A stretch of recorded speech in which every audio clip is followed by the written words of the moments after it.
Well, hi, good morning, and thank you so much for joining me. Today is February 15th. We're waiting for a large snowstorm to come, starting around noon, followed by another even bigger snowstorm tomorrow, and we'll be buried. I posted a short video on YouTube, which you may or may not have seen. It's just a 1-minute video of my wife and I driving back to my house here yesterday. We went out to the stores because we know we're not going to get out for a couple of days. We're going to be stuck in the house here again. So this is, for me personally, record snow by far already, and almost half a meter coming. Oh my gosh. So I didn't post a video on this YouTube, on this tube tester yesterday, but I was in here working away, trying to make things happen. I was dealing with the fact I can't find any voltage in the plate test terminal here where it should be, and after a long time I realized it's all about this O switch. So I wore myself out yesterday. I didn't post the video because it was crap anyway. All I did was mess around in circles until I arrived at this. So we're going to look into what this O switch is doing and how to utilize it in the tester, and then hopefully we can get the B plus showing up here and get better control. I guess I'm just learning things the hard way. So let's take a look at the manual and see what it says about the O switch.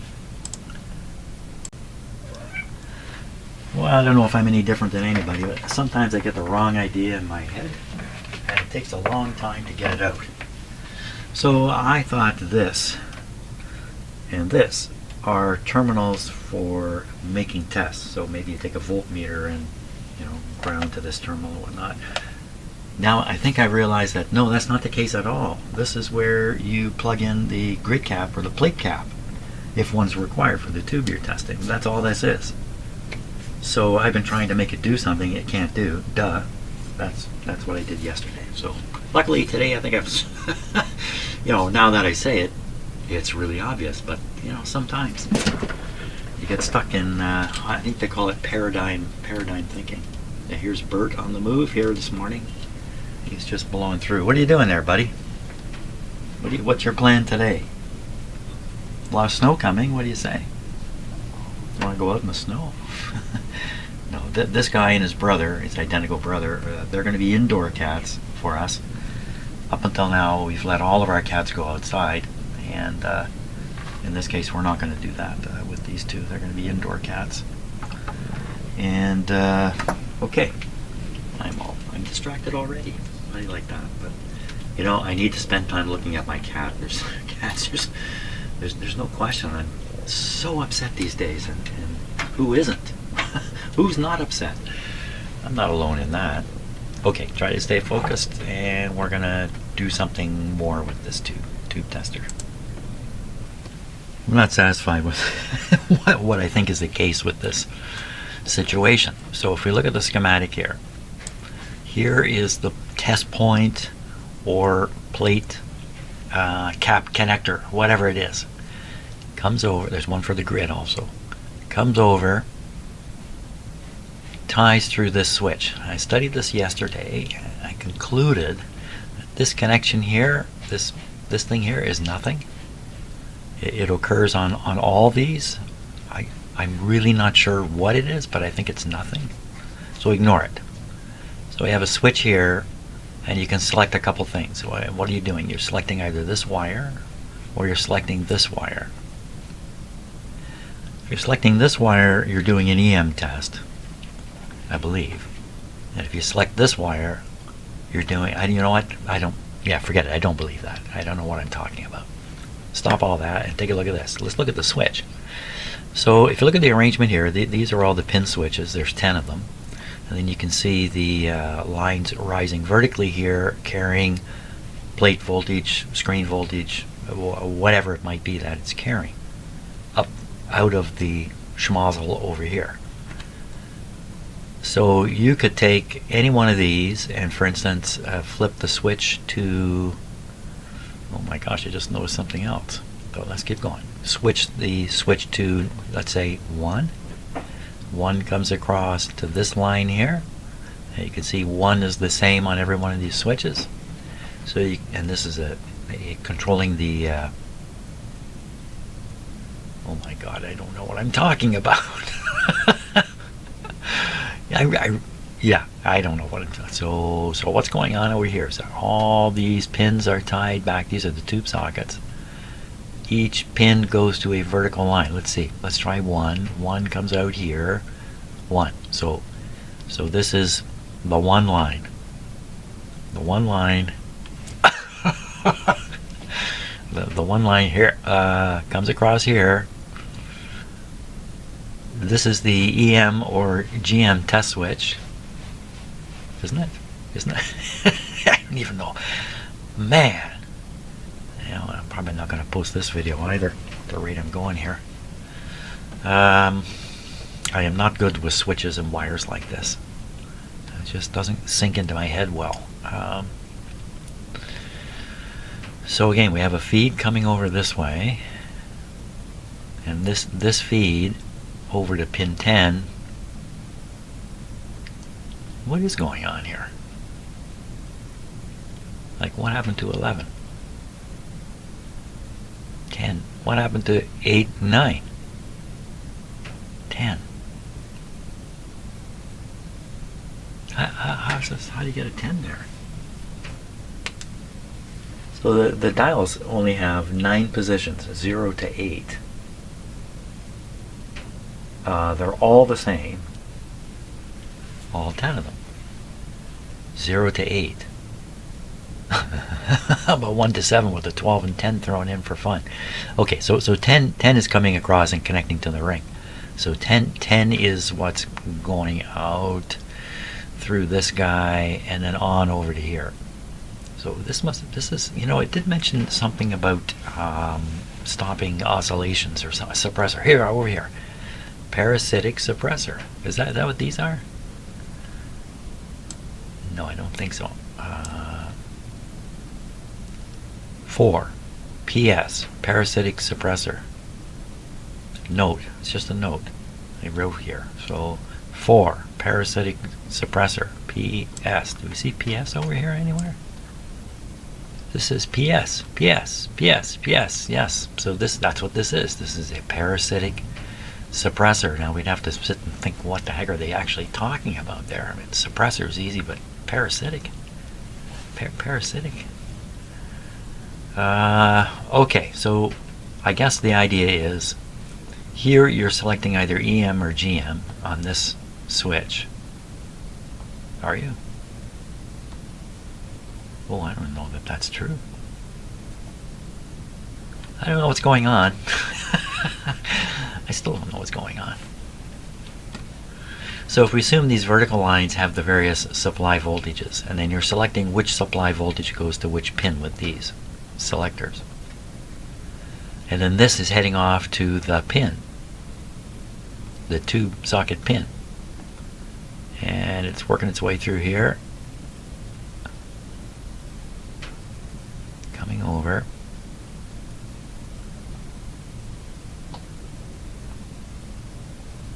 So this rotates one position this way. So it's either connecting this to here, or it's going to connect this to here, and this is going out through the parasitic suppression filter and then onto this particular line, which is then tied to line 5 on all these tube sockets.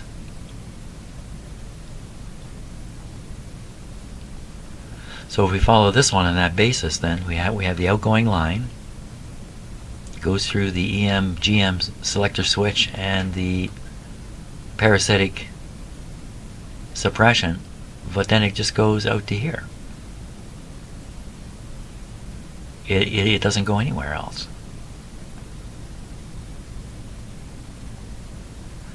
And if you rotate this, well, in this position, nothing would be going anywhere. If you rotate the switch, you're picking off all these lines. And so you're selecting any one of these lines to go onto this. So this bothers me too. It's a labeled plate, but it looks to me like you throw this switch and you can make this into anything. It'll pick up any pin voltage, if you like, rotating the switch around.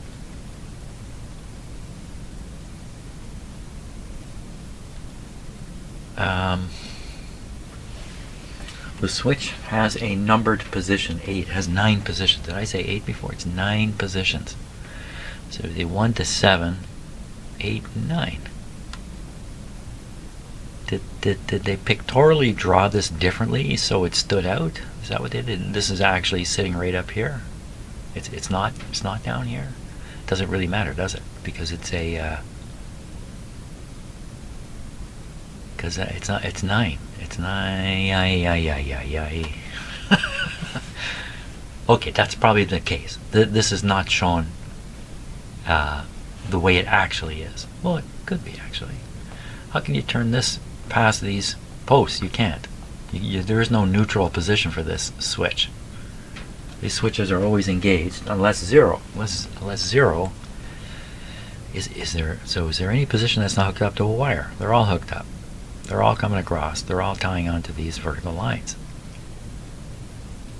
But he calls it 12 here, but it's 0 on the panel. If it's 0 on the panel, how do you get number 8 here? Because there's 9 things, and there's only 8 here, and this is the 9th. Oh my God. Yeah, well, you know, still early in the morning here. I haven't had enough. Oh, it's not early in the morning anymore. Hey, let's stop and take a look at the radar. That's a better thing to do. Then we don't have to stop. We'll just go over here. This is a Canadian radar. Let me reload it because it can get out of date. Oh my gosh, what is happening? So here's where I am, right here, Aurelia, and let's go put this in motion here. So literally no snow has fallen this morning. Yeah, sure, it looks like it's a huge snowstorm went through, but no, just a very light amount of dust. Let me zoom out and see how big this thing is. Oh, look, oh, so this is what's coming up through here for the rest of my life, basically, pouring up through here.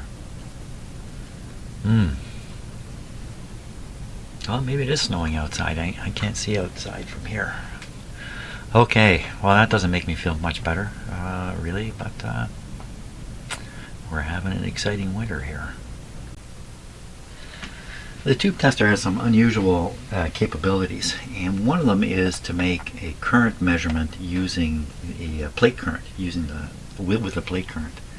And the way it's done is you set switches a certain way, especially this O switch, and then the current can be measured between this grid test point and this plate test point or cap place or whatever it is. Anyway, you'd hook up an ammeter where my hand is, and you could read the plate current. So this thing has some very unusual capabilities, and it's based on how you're setting, in this case, the O, and I think the N may be involved too. I'm not sure. Is there a chance the N? Because it mentioned in the manual something about the N and this grid thing. I wonder if O is driving this and the N is driving this. So you're selecting what appears at these terminals with these controls. Why am I wondering this? Because I can't find it in the manual stated clearly, and when I studied the schematic, I suffered too many brain cell deaths doing it, so I can't really figure it out. Come on, buddy. So I'm going to do it empirically. What we'll do is we'll turn the unit on. I'll put a voltmeter in here. We'll just rotate the O switch around. Gee, is that a risky thing to do? The O switch output only goes to this terminal, so no, I don't think it's a big deal. I don't think it's a problem. What's the worst thing that can happen? The worst thing that can happen is I do something stupid and short out one of these big transformers and cook it, and that's not likely to happen. It takes time to cook a big transformer, so he's just going to go right to sleep here. Don't go to sleep on me like this. Oh my gosh. Him and his brother, they're saving our lives here. My wife and I find a lot of comfort from these guys, and hopefully I'm sharing it right now. Look at them. Hopefully you're feeling the same comfort I feel when I look at him. Look at the guy. Hey, are you worried about international world affairs? No. I'm not worried. Not worried at all.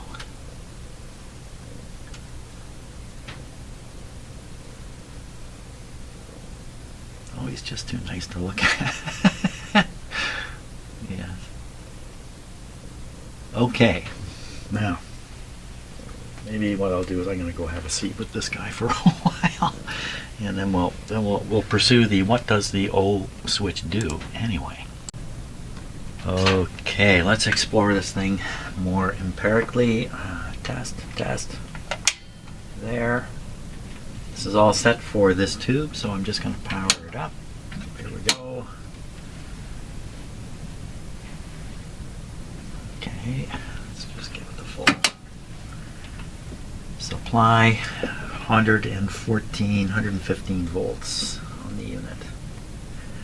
Give it a bit of time for the tube to warm up so it's drawing current. Notice this has gone backwards. How come it went backwards? We'll set this over to line. Line looks a little low. Okay, that's good. Bias.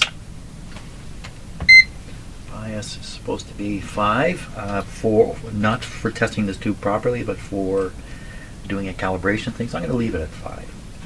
I'm not really testing the tube. So it would appear to me we're good to go here. So we flip this back to test. We flip this over to test. Yeah, it's coming up the same height as it's done before. So everything is as it was.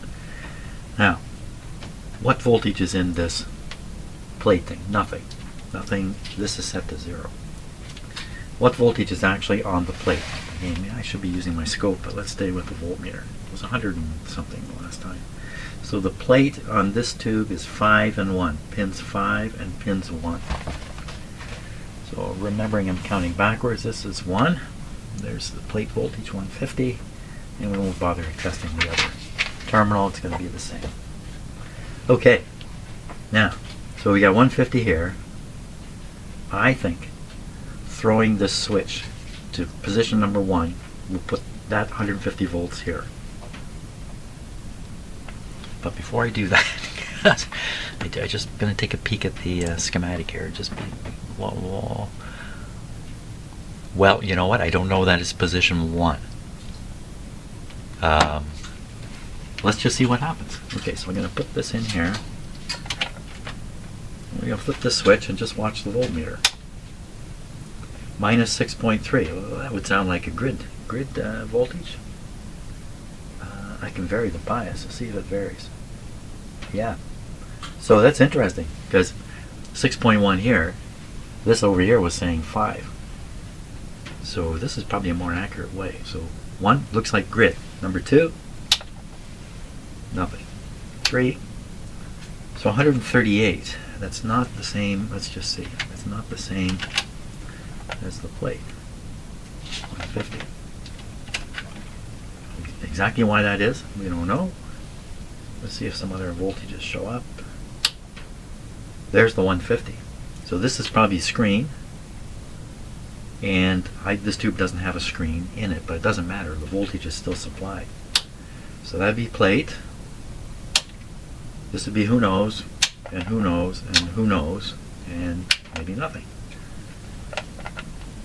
Probably, maybe it varies from tube test to tube test. I don't think so. I think the wires are fixed inside. Well, that's fantastic. Really. I mean, you put a voltmeter on here and you flip the switch and you can see all these different voltages that are being applied to the tube, and you can fiddle with them a bit. You can fiddle with them with this control, maybe even just the whole line control. You could force them up and down a bit if you wanted to. I don't know why you would want to, but okay. So what's going on in the grid voltage? So we think the grid is minus 6.1.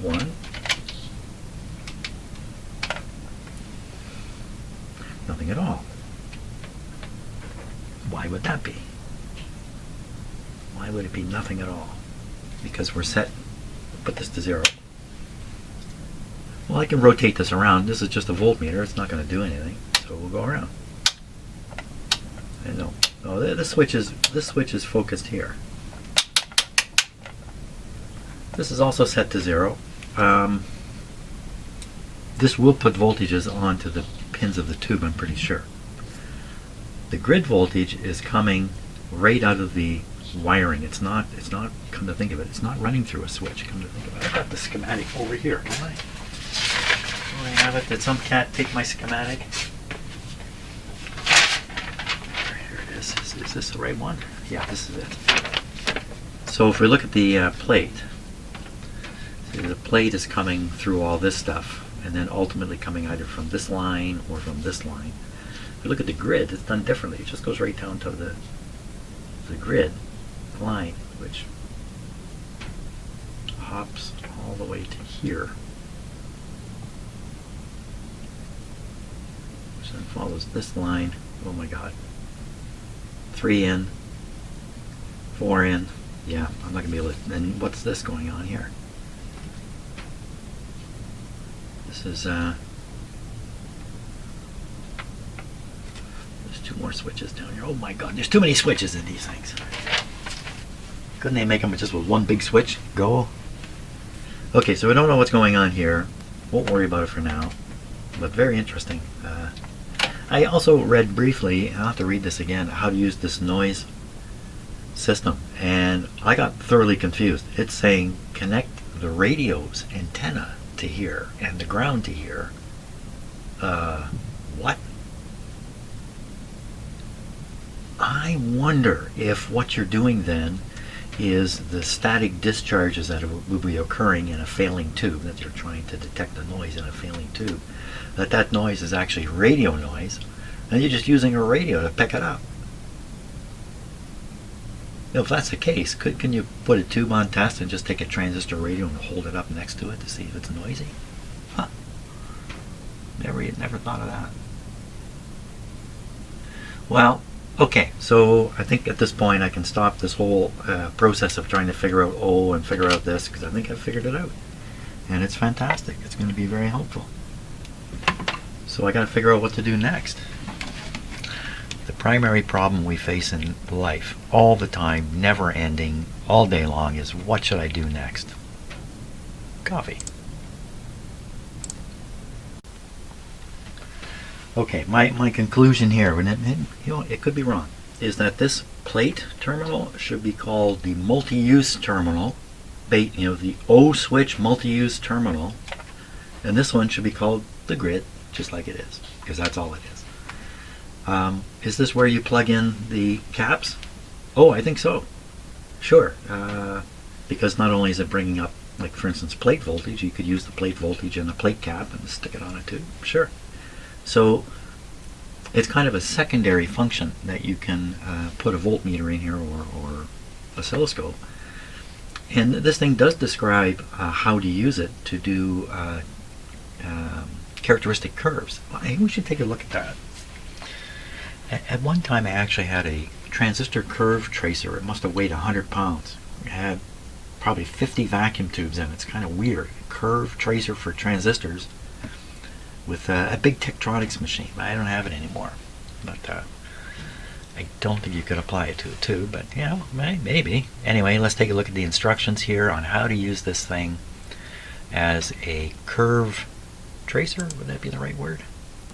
So of course, you know, in doing this work, I've read this manual over and over and over, but often I'm skimming through sections very quickly because I'm looking for something in particular. I already know that this section here depends on understanding this section. So the viewing tube characteristic curve on an oscilloscope, self-biasing. Let's read this. Self-biasing is achieved in the same manner as measuring element current. Okay, a measuring element current was that thing I was telling you about using the grid terminal and the plate terminal and stuff like that. The cathode of the tube is switched to the connecting line. Okay, so no, this is something I need to understand better. Connecting line. So it's as if there's a spare wire running through this thing, and if you set the rotating switches to a particular number, you're connecting it to this line. So if you rotate 2 switches to this particular line number, then these 2 tube pins are now tied together through this connecting line. Something like that's going on. The cathode of the tube is switched to the connecting line by rotating its switch to position number 8. The cathode is determined from a tube manual. Remember that switch F is the same as pin 1, switch G is the same as pin 2, etc. Switch O is then rotated to pin 8. A resistor is then placed between the plate pin jack and the ground pin jack. That's the lower noise terminal. Yeah, there's a ground pin jack. A cathode bypass condenser about 500 microfarads. 500 at least. Well, that's a big one. That's a really big one. Oh, it's a cathode bypass, so it's low voltage. Okay. Is placed across the resistor, the negative side to ground. The bias potentiometer is rotated to 0, and the GM measured as it would normally. And the GM is measured as it would be normally. There's some words missing there. So it looks like what they're saying is you get a resistor or a capacitor, stick them between those terminals on the outside, set some of these controls to the right thing, and presto, you are now deriving the bias in a self-biasing technique, self-biasing method. Very, very common in radios. Okay, so now we have it set to self-biasing. Well, why? It doesn't really say why you would do this. Why would you do this? Because it says you then read the GM. Well, can't you just read the GM the usual way? Why would you do this? Viewing the tube characteristic curve on an oscilloscope.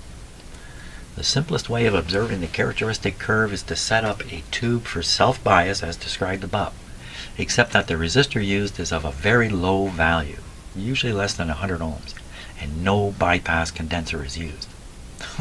so you don't really set it up the same way. The vertical input terminals of an oscilloscope are then connected across the resistor. The ground lead of the oscilloscope goes to the ground pin jack, while the high lead goes to the plate pin jack. But there's a resistor involved too. If a 60 cycle signal is now fed into the horizontal input of the oscilloscope, the characteristic curve can be seen. The curve will show two separate curves, one on the right hand side of the screen and the other on the left hand side of the screen.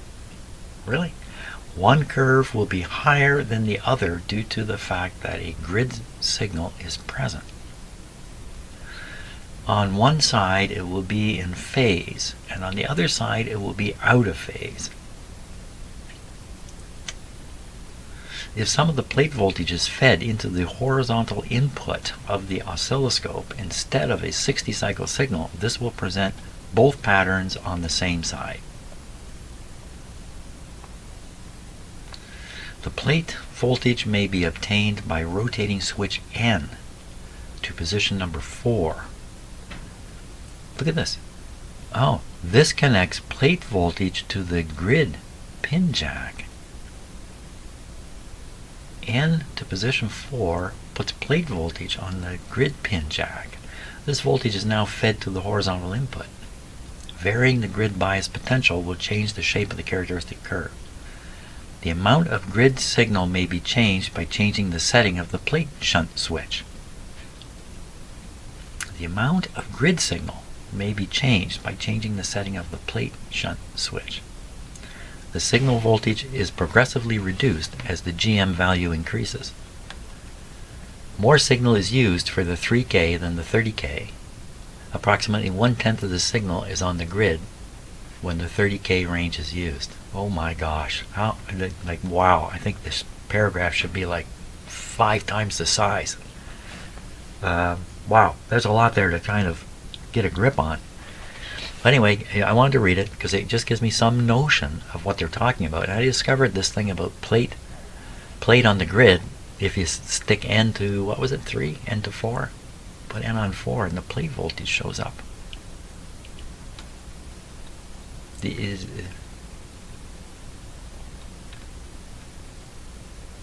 Measuring element current, and this is the one where this is very involved to pull this off. And they're using that connecting line again. Is that identified on the schematic, the connecting line? The connecting line. Is it anywhere did they say, and this is the connecting line? It's probably one of these vertical lines here. But I haven't seen it stated anywhere. Well, somewhere it's going to say rotate this control to this number and you'll be tied to the connecting line, and at that point I'd be able to identify it. Okay, we're just going to keep it in mind that there's something called a connecting line in here that is playing some kind of role. So it said take n, which I believe this is O. Oh, I'm sorry, this is O and this is n. N to 4. So you take this one, you flip it around to 4. Assumably this is the grid. I don't know, but let's assume it's the grid. So now you got the grid coming out of here. No, wait a minute. They wanted to plate under that. But anyway, continuing on with my nonsense here. You come into this thing, God knows what happens, and it's over here somehow. Okay. That's great. Yeah. Maybe I'm going to go back to the calibration process and carry on now. Good idea. Maybe we should test this tube for real. Could do that too. Okay, I'm under cat attack here again. Oh my gosh, don't do that. You're on your way, are you? Are you leaving? Okay, he's leaving. Okay, so I think one of the interesting things we can try to do now, the main variation in this test is setting the grid voltage correctly. And I have an opportunity now to set it using a better meter than using this one. And the grid voltage should not be 5, it should be 4.1. Oh, you're back. It should be 4.1. So let's get this guy warmed up again. 0.1. Could go in here and set this to grid. We'll try everything. We're gonna try everything. We'll even read it right off the tube. Don't touch it. It's hot, man. Okay.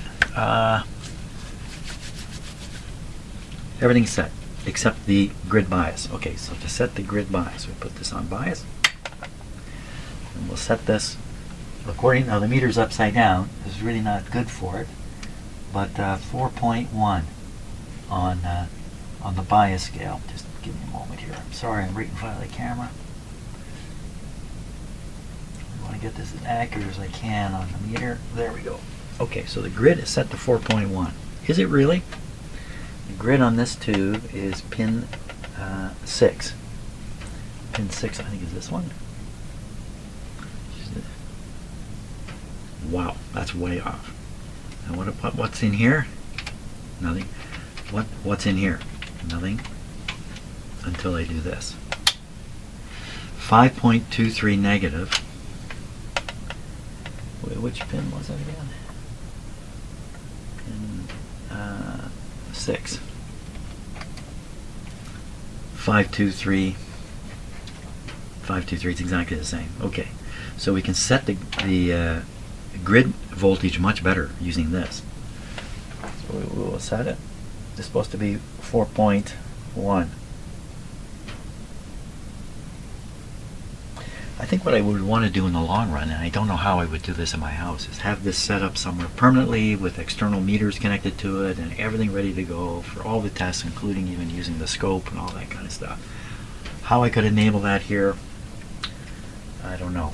But that's my long distance goal or dream in this whole thing. Okay, so we have it set to 4 now. On the meter, it would read 3 on the meter, but 4.1 here. And I just want to check again to be absolutely sure I'm not getting it, because there's too many numbers floating around here. 4.8. 4.8, Jim. That's what you're aiming for, not 4.1. Okay, 4.8. So good thing I checked that. 4.8. It's almost 5, isn't it?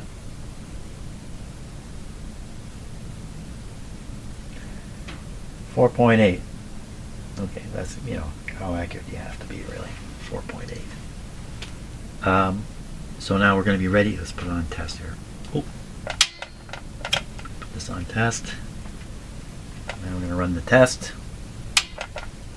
Okay, and what do we get? We get a number. So I'm reading on the E scale, the 3K scale.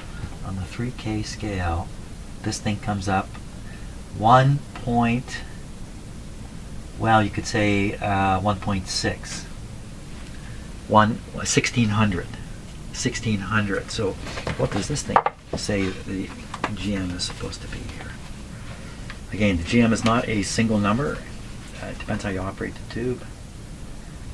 Where's it? It's going to say in here somewhere. Transconductance, 2200 or 3100 when the tube is operated the way they're describing here. So is this wrong? Well, what does the tube tester say it should come out as? The tube tester says this test should result in 1300. 1300. Okay, so 1300. Let's look again at the scale. I can't remember what I saw before.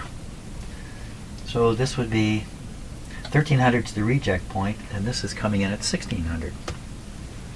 1600. I'll see how sensitive it is to variations in the bias. Can you see the little, watch the meter there? Not a lot. Not a lot of variation there. So accuracy isn't as critical as maybe I might think. And I'm going to write that number down, and because we're going to stick it in another tube tester and measure it there. So write it down. There's a good spot. Write it down here. And the number was 1600, wasn't it? It's actually just a slightly under 1600, so we'll call that 1575.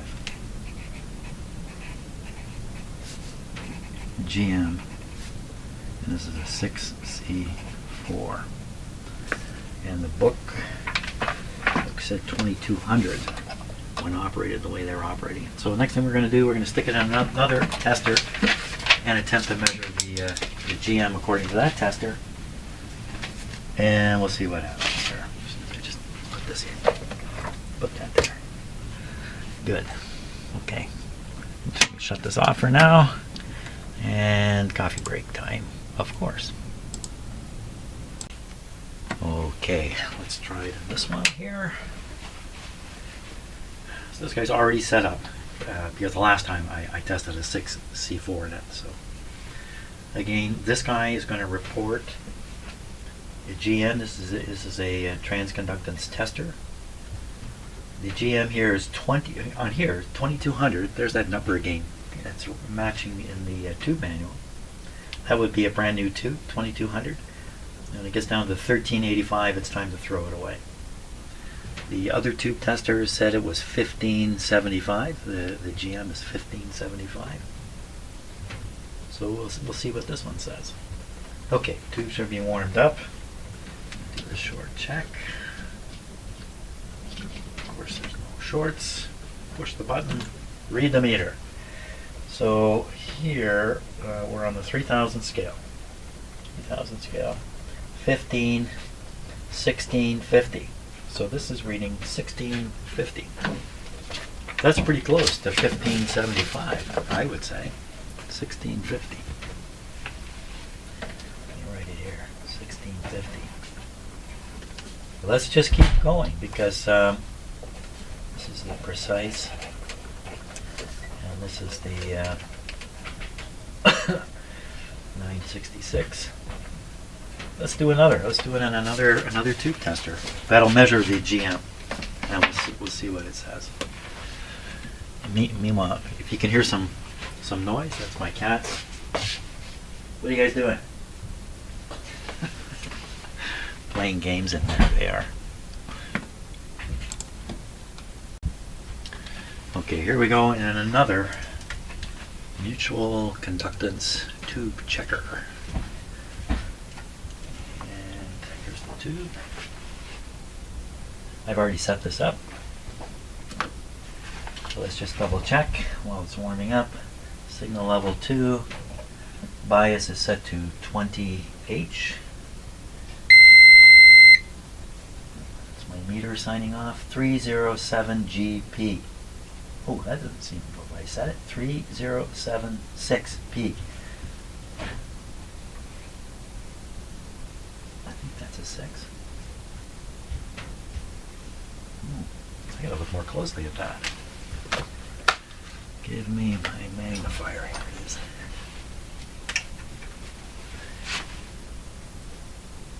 Is that a 6 or a G?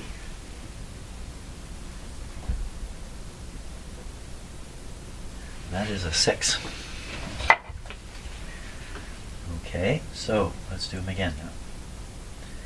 3076p. 3076p. 5100. Okay, we're all set. So we'll do the. Ooh, this wasn't set right. We'll do the short test. Watching the meter. This wasn't set right. What if that means I did a bad test? Maybe. Okay, let's see if I can get this on the camera now. It's tricky in here. You can, yeah, okay, I'll just cover it like that. Okay, so we're ready to test. Line check first. A little high. There we are. And here we go, GN test. Oh, what's this one say? It's supposed to be, this is a throw it away at 1430. P1, P2.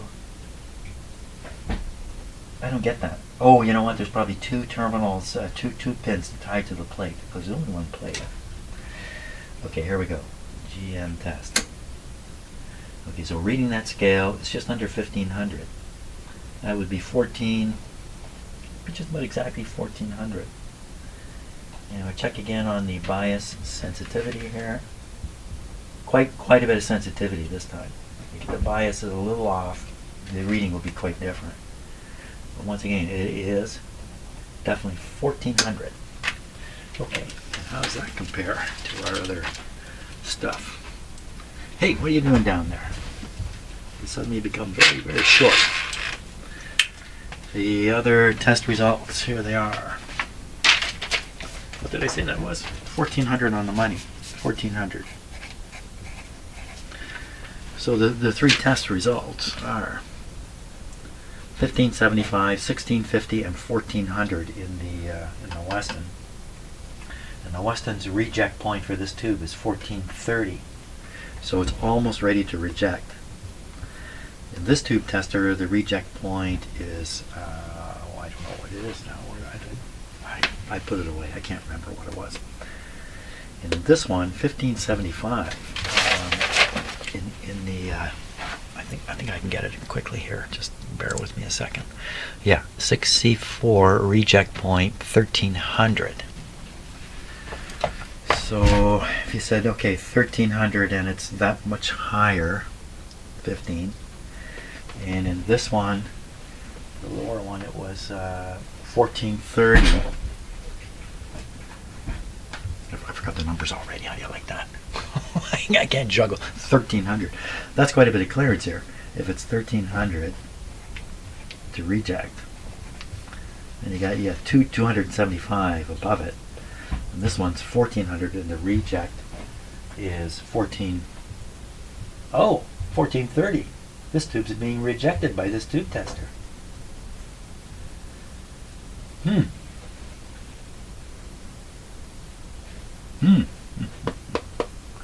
And the 966, I'm just going to go and take a look at the old piece of paper. Just give me a second. 6C4, 1385. 1385 is a reject point for this guy here. 1385. So you can see the difference between the reject point and the value. The reject point and the value is very similar in these two testers. But this guy, hey man, let's just check that out again because the tube tester is still sitting here. Let's just check it out here.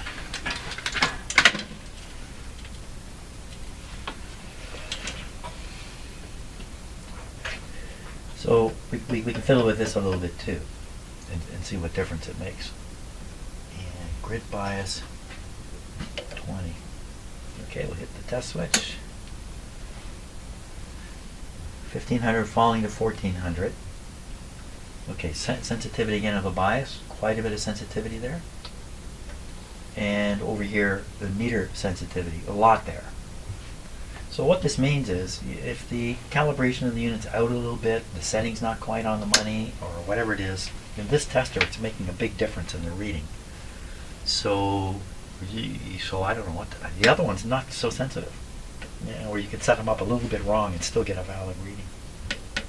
So this tube tester is saying reject this tube because it's coming up 1500, dropping to, well, it's not going to make it to 14, but I probably fiddled with something here a little bit. Yeah, look at that. Okay, maybe you can't see the pointer. And just checking again, 1430. So it's pretty much right on 1430. This tube tester is saying reject this tube. Or the way I like to put it, it's telling the radio repairman you can sell a tube here.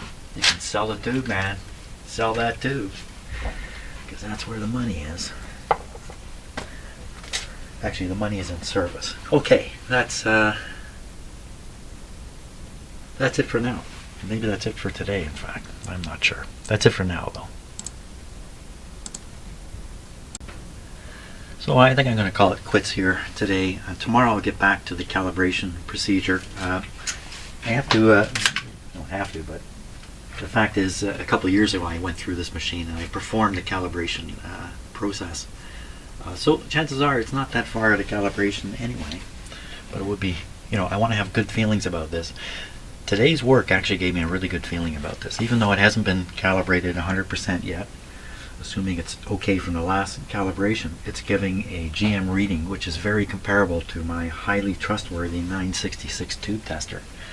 So that's a great thing. Now maybe it's false, we don't know. Thanks a lot for watching, and enjoy your day. I've got to go. Well, what have I got to do? I got to build up some muscle strength and go out and remove snow later today. A lot of snow. Boy, oh boy. Thanks for watching. See ya.